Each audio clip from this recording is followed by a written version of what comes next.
जय हिंद दोस्तों। आज की कहानी एक ऐसे महान हिंदू सम्राट की है जिसने 22 लड़ाइयाँ लड़ी और 22 के 22 लड़ाइयों में विजय हासिल की। लेकिन उस समय के चाटुकार इतिहासकारों ने इन्हें इतिहास के पन्नों में दबा दिया। जी हाँ, मैं बात कर रहा हूँ 15वीं सदी के महानायकों में से एक हेमचंद विक्रमादित्य की, जिन्हें हेमू या हेमचंद के नाम से भी जाना जाता है। इनका जन्म 2 अक्टूबर 1501 में हरियाणा के रेवाड़ी के छोटे से गाँव कुतुबपुर में विजयदशमी के दिन हिंदू धर्म के बनिया समुदाय में हुआ था। इनके पिता राय पुरनदास छोटे मोटे काम करके परिवार का भरण पोषण करते थे। ऐसा कहा जाता है कि हेमू अपने शुरुआत के दिनों में नमक का व्यापार किया करते थे। संस्कृत, हिंदी, फारसी, अरबी और गणित की शिक्षा लेने के साथ ही शस्त्र की भी शिक्षा लेने के बाद आगरा आ गए और उस समय के तत्कालीन अफगान सुल्तान सलीम शाह के राज में बाजार निरीक्षक की नौकरी करने लगे। जब वे 17 साल के थे तो इराक और ईरान से बारूद मंगाकर शेर शाह सूरी की सेना में सप्लाई करने लगे और इसी दौरान हेमू ने रेवाड़ी में पीतल की गोलियां बनाने का कारखाना लगाया और इसी व्यापार के कारण इनके संबंध शेर शाह सूरी के दरबार में हो गया। 1545 में शेर शाह सूरी के मौत के बाद उसके बेटे इस्लाम शाह उत्तर भारत का शासक बना, लेकिन तबीयत खराब होने की वजह से 1550 में दिल्ली से ग्वालियर चला गया और उसने हेमू को पंजाब का गवर्नर बना दिया। इस्लाम शाह के बेटे फिरोज शाह जब 12 वर्ष की उम्र में राजा बना तो शेर शाह सूरी के भतीजे मोहम्मद आदिल ने फिरोज शाह को मारकर खुद राजा बन गया। लेकिन फिरोज शाह को मारकर राजा तो बन गया, लेकिन नेतृत्व करने की क्षमता आदिल शाह में नहीं थी।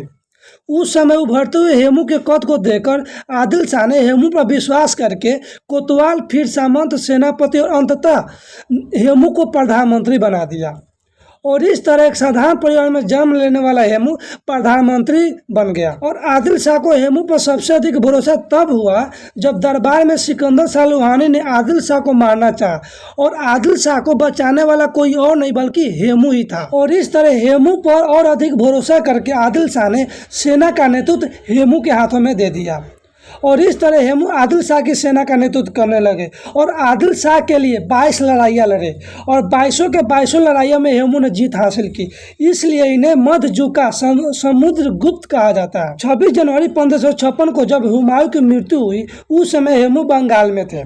यह खबर लगते हेमू अपनी विशाल सेना के साथ, जिसमें 30% हिंदू सैनिक और 70% अफगान सैनिक थे, दिल्ली के लिए रवाना हो गए।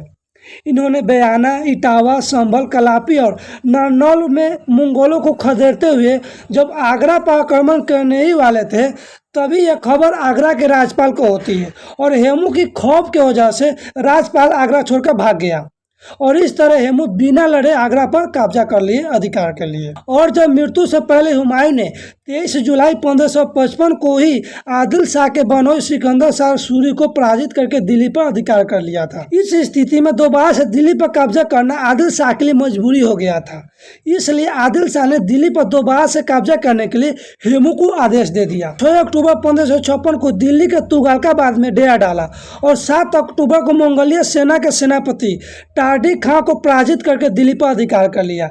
यानी एक ही दिन के लड़ाई में हेमू ने दिल्ली पर कब्जा कर लिया और हेमू ने विजेता के रूप में दिल्ली में प्रवेश किए और दिल्ली पर 350 सालों के लंबे अंतराल के बाद हिंदू साम्राज्य स्थापित करने का श्रेय अपने नाम किए। दिल्ली पर हिंदू साम्राज्य की स्थापना के बाद इन्होंने विक्रमादित्य की उपाधि धारण की और अपने नाम के सिक्के जारी किए। दूर दराज के क्षेत्रों में अपने गवर्नर नियुक्त किए। ऐसा कहा जाता है कि अगर हेमू लंबे समय तक दिल्ली पर अगर राज करते तो आज भारत का इतिहास कुछ और होता। पानीपत की द्वितीय लड़ाई 5 नवंबर 1556 को अकबर की सेना और हेमू के बीच हुआ। इस बात से अंदाजा लगा सकते हैं कि हेमू का खौफ मंगोलों में इतना ज्यादा था कि पानीपत की इस युद्ध में अकबर और अकबर के सेनापति बैराम खां स्वयं इस लड़ाई से 8 मील दूर अपने कुशल सैनिकों के साथ सुरक्षित स्थान पर छुपे हुए थे। शुरुआत में हेमू की सेना अकबर की सेना पर भारी पड़ रही थी।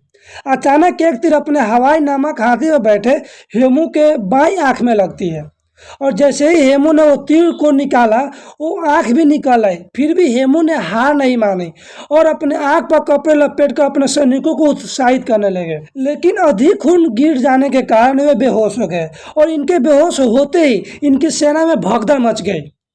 इसी का फायदा उठाते हुए अकबर की सेना ने बेहोश पड़े हेमू को हाथी से उतारकर अकबर के पास ले गया, जहां बैरम खान ने बेहोश पड़े हेमू को सर कलम कर दिया और अकबर ने अपनी क्रूरता को परिचय देते हुए हेमू के सर को काबुल भिजवा दिया और हेमू के शरीर में बारूद भरकर अंतिम संस्कार करवाया, जिसने हेमू के शरीर के साथ इतना बुरा बर्ताव किया। साथ ही हेमू के 82 वर्षीय पिता को इस्लाम कबूल न कर पाने के कारण पीर मोहम्मद के द्वारा सर कलम करवाने वाला अकबर महान हो गया। 300 से अधिक औरतों को हरा में रखने वाला अकबर महान हो गया। अपने ही सेनापति और संरक्षक बैरम खां, जिसके चलते अकबर दिल्ली पर कब्जा किया, उसी बैरम खां के बेगम से शादी करके अयाशी का मिसाल पेश करने वाला अकबर महान हो गया। हिंदुओं पर अत्याचार करवाने और जजिया कर वसूलने वाला अकबर महान हो गया।